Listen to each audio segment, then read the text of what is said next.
All right, how's everybody doing today? All right, so I'm making something called braised parsnips.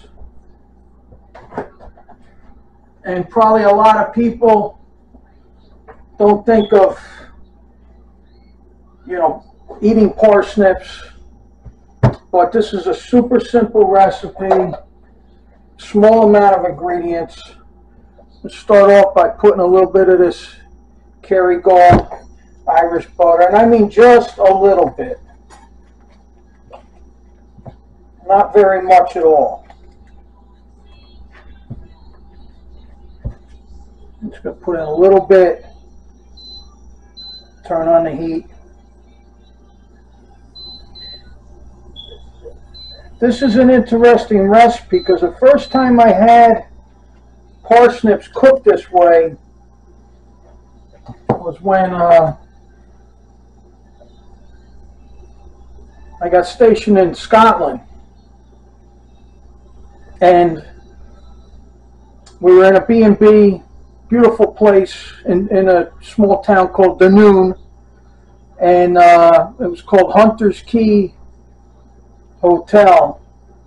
And I remember I got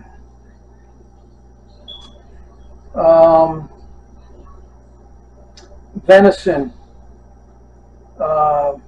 with a red currant sauce, and on the side the veggie was braised parsnips. Now a lot of people use parsnips in soups and stews. Some don't use it at all, but that's how I use it. All right, now what we're going to do is we're going to add 1 cup of chicken broth, and this is Coleman's English mustard. All right, so what I'm going to do is not much. This stuff's pretty strong. Doesn't have to necessarily be Coleman's. Half a teaspoon. Like I said, doesn't necessarily have to be Coleman's. I mean, you could get, dried mustard, the generic brand, and it probably do just as well. I'm just so used to using it. And then what I'm going to do is put in a 1/4 teaspoon of white pepper. It's already starting to boil, so I want to bring the temperature down. I'm going to show you what I do with the parsnips. So what I've done is I've already peeled the parsnip, and I'm just going to take my peeler, and I'm going to keep doing this as it comes out in strands. You just keep doing this over and over and over. And if you're not a fan of parsnips, give it a try. It's in the family, with other root vegetables, which, are all good for you. You want to have parsnips, beets, sweet potato. And this is a good, fairly healthy way. Like I said, there's just a little smidge of butter in there. I think the original recipe calls for more.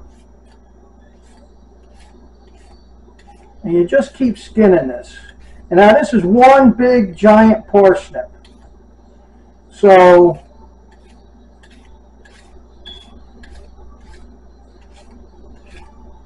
if you had a small family, just this one big giant parsnip's enough. I'm actually going to eat all of this.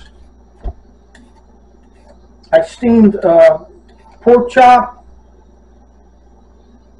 and a piece of sweet potato.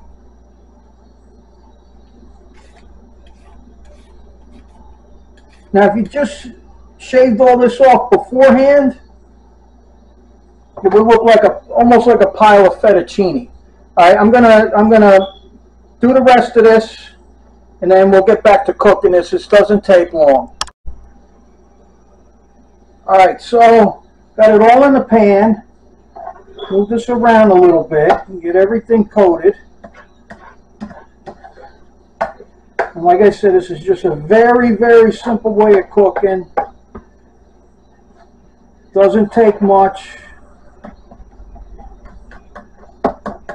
Like I said, this is one of those root vegetables a lot of people don't use, but this is a very simple way and it's really worth giving it a try. So it's not going to take long.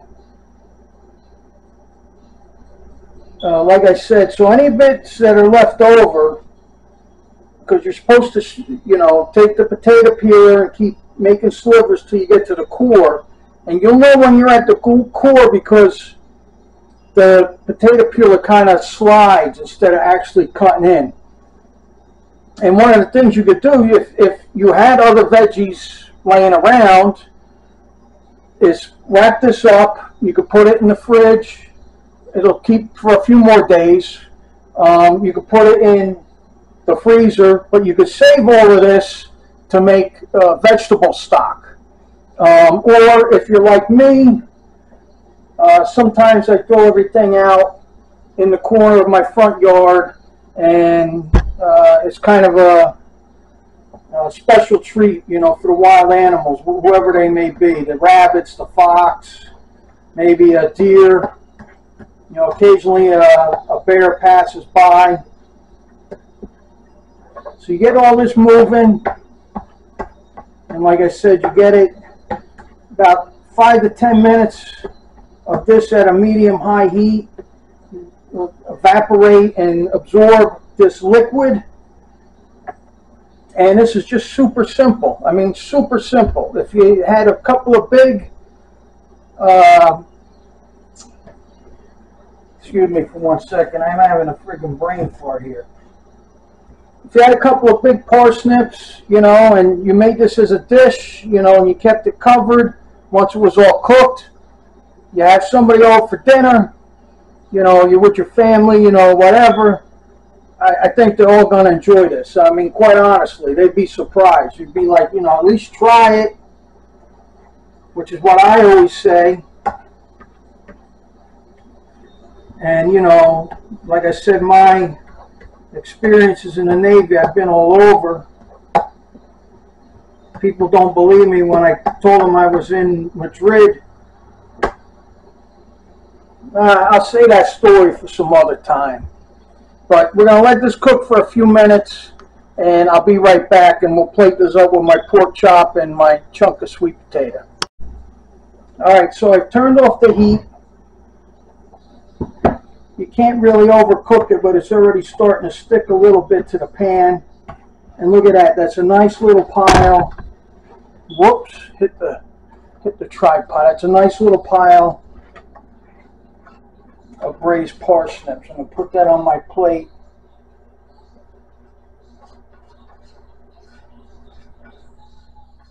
And like I said, you know, root vegetables are really good for you. The only thing I eat turnips, I eat beets, sweet potato. The only thing I kind of stay away from is regular potatoes. All right, so that's what you got. I actually got 2 pork chops steamed, my sweet potato, braised parsnips, and if you like beets and you like hard-boiled eggs, I've already made a batch of homemade pickled eggs. Now I'm going to wait another day or two because I want them to sit in the fridge, absorb all the flavors, and then I'll be putting that up on YouTube, you know, Saturday or Sunday. All right, thanks for watching.